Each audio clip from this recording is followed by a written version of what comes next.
I feel bad for Trevor Lawrence. I know you don't hear that often today because analysts like to jump on the Trevor hate train, but I do feel sorry for the guy because 99% of what's going on with the Jaguars is not on him. Now, let's not pretend like he's been perfect, that he's been a top 5 guy, because he just hasn't. Heck, he's averaged just 222 yards a game. He was basically a non-factor against the Browns.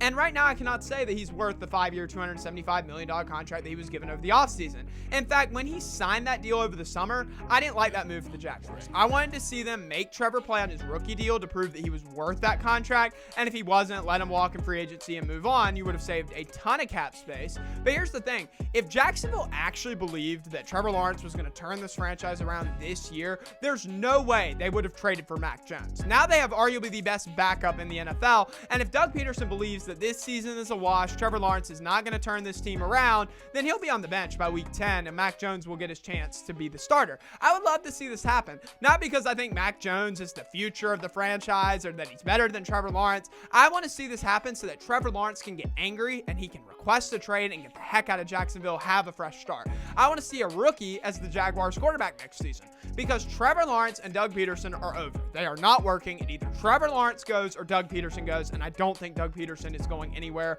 I don't care how good, bad Trevor the individual has been. The record this year speaks for itself. It needs to be done. The Jaguars are 1-5. The offensive line has been ranked 28th in the league in protection. That's really, really bad. Wide receivers have not been reliable. I mean, the Jaguars bring in Gabe Davis to pair alongside Christian Kirk. Then they draft Brian Thomas, who I think is going to be a really good NFL wide receiver. But there have been so many times this year where Trevor Lawrence puts a great ball into the end zone and a receiver drops it. I mean, it's not even a great defensive play. The receivers just drop it. The defense has not been good. I mean, you cannot call Trevor Lawrence and Doug Peterson a success. The only year they were even considered sort of successful was in 2022 when Lawrence threw for a career high 4,113 yards, 25 touchdowns, and 8 interceptions, winning the first playoff game for the Jags since 2017. Other than that, this pairing has not been successful. They have been mediocre at best, and this year has been a train wreck. I mean, Trevor Lawrence has lost his confidence in Jacksonville. He will never be what he truly can be in Jacksonville, and I don't put all that on Doug Peterson. I put that on Urban Meyer.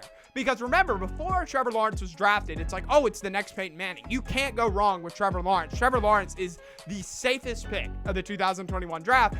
And he just hasn't been that good. So something has to change. And T-Law has time to turn his career around to be known around the league as a winner. I mean, he's only 25 years old with a competent, consistent offense behind a really solid offensive line with a young offensive-minded coach. I mean, I think of the QB whisperer, my guy Dave Canales, which I do not wish for Trevor to end up in Carolina. Not because I don't want him. I would take him in a heartbeat.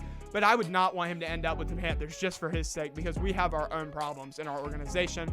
But a guy like Canales would be the perfect pairing. Dave Canales and Trevor Lawrence would truly feed families. I also love the idea of Trevor being the Aaron Rodgers replacement with the Jets. There are plenty of weapons, and say that Trevor is in New York before they hire their new head coach. They could pin it around Lawrence's strengths. Plus, if this isn't the final season of Aaron Rodgers, who better to ask for a mentor? I mean, look at Jordan Love in Green Bay. There are places where they quarterback need. It's just that contract. That contract is not favorable for other teams, but I want to see Trevor Lawrence get away from Doug Peterson and find his ways to success elsewhere.